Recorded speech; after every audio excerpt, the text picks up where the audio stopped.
talent acquisition, right? So you are actually in the side where you're trying to get somebody into an organization. In that context, what is it that would you say works well to A, track the right talent with a structured experience, and B, ensuring that they continue to stay and you don't keep acquiring. The talent acquisition is just one part of what I do, but a much larger space. But I would say, I think every organization has a life cycle, and we invariably tend to forget it.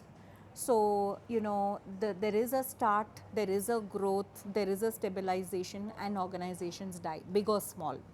And I think most leaders, including me, sometimes get into the run of things that we forget which stage or which phase of the life cycle we are. And that is where sometimes we go back in hindsight and think, wish I had put processes then, wish I had hired the right people then. So I think it's very critical to kind of solve the problem in 3 different ways, I would say.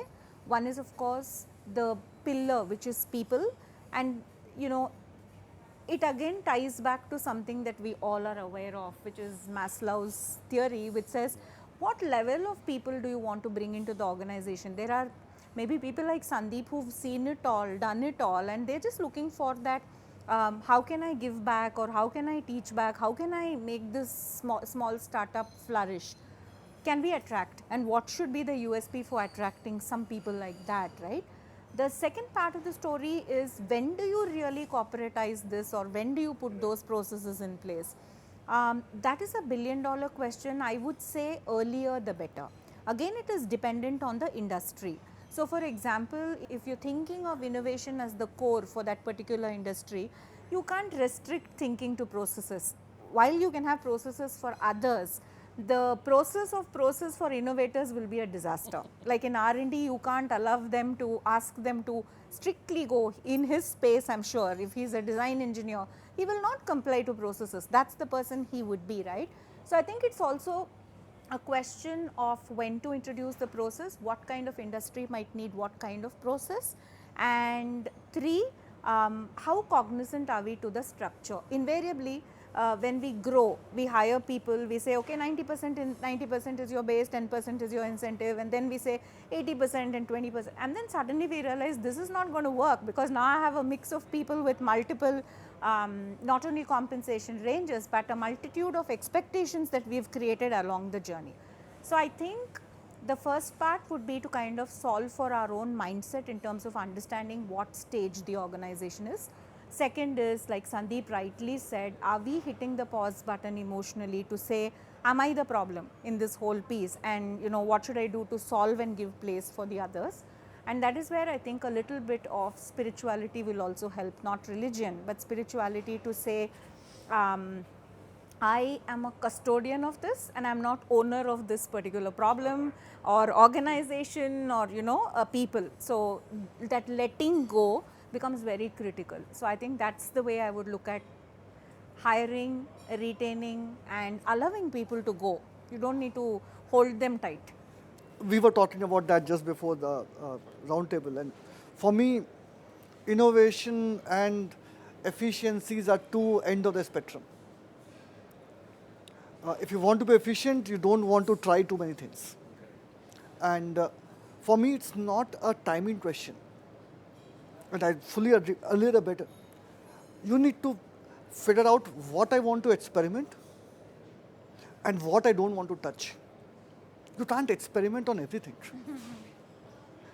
And typically what happens is, either as a leader or as a person in charge, I fall in one of the 2 categories.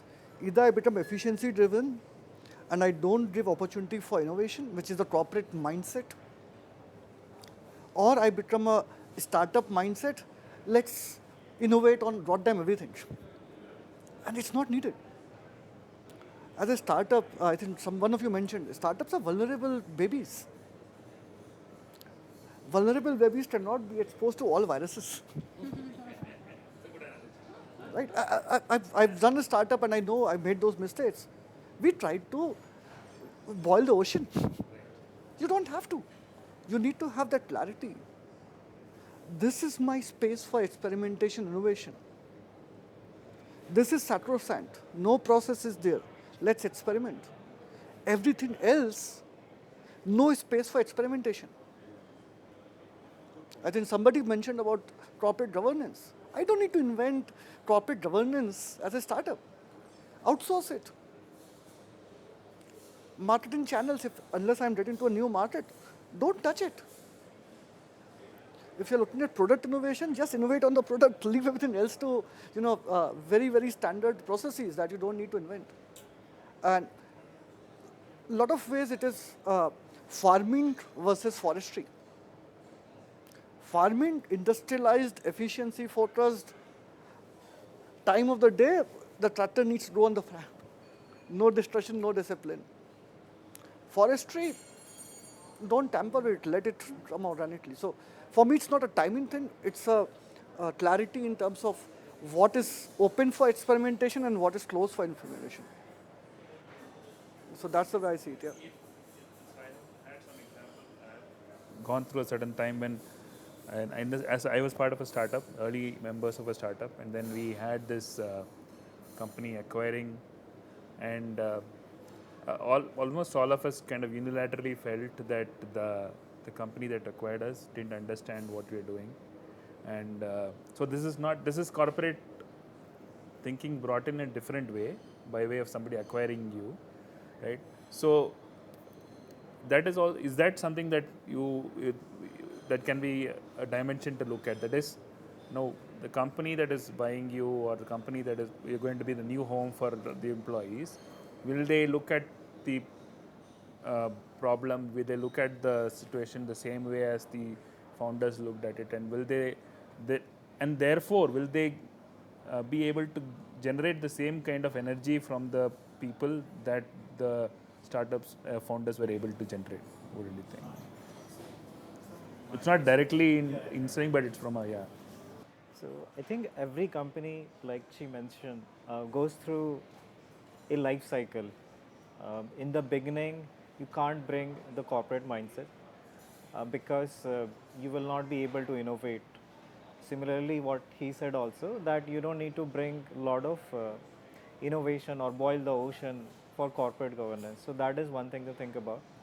Secondly, what also happens is as companies grow, the leader has to also grow along with the company because he will now have different stakeholders, external as well as internal. And if he is able to grow with the company, then he will be successful. But at times, if he is not able to grow, then he becomes the bottleneck and he has to make that decision whether to stay in charge or move on. And even big shots like Steve Jobs basically decided to bring in someone to do the job. Unfortunately, it didn't pan out, but at least he had the audacity, or at least to think in that direction. Now to your question, when a startup is getting acquired, what should one do and what should one not do? So again, you have to kind of think like, hey, this company acquired me, I agreed to the terms because I either wanted a cash out, or I wanted to be part of a bigger organization, or I want to serve their customers. Either of these three, or maybe some smaller goals also. So when you have made that decision, instead of thinking like whether the new company owner is thinking in my direction or not, one should try to figure out what are his thoughts, what are his goals at the end of the day.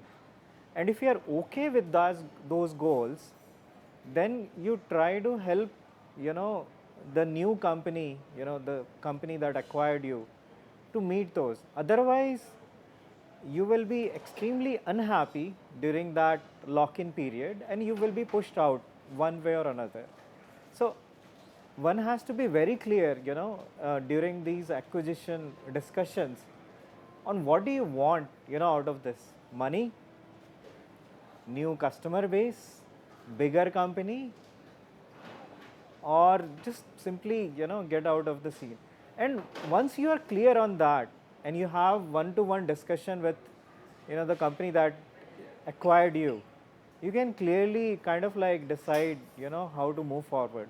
But unfortunately, um, early stage founders always want to do 0 to 1 because that's the fun part. That's where a lot of innovation happens, and they don't want to necessarily deal with structure or answer a lot of external investors and deal with corporate governance and things like that.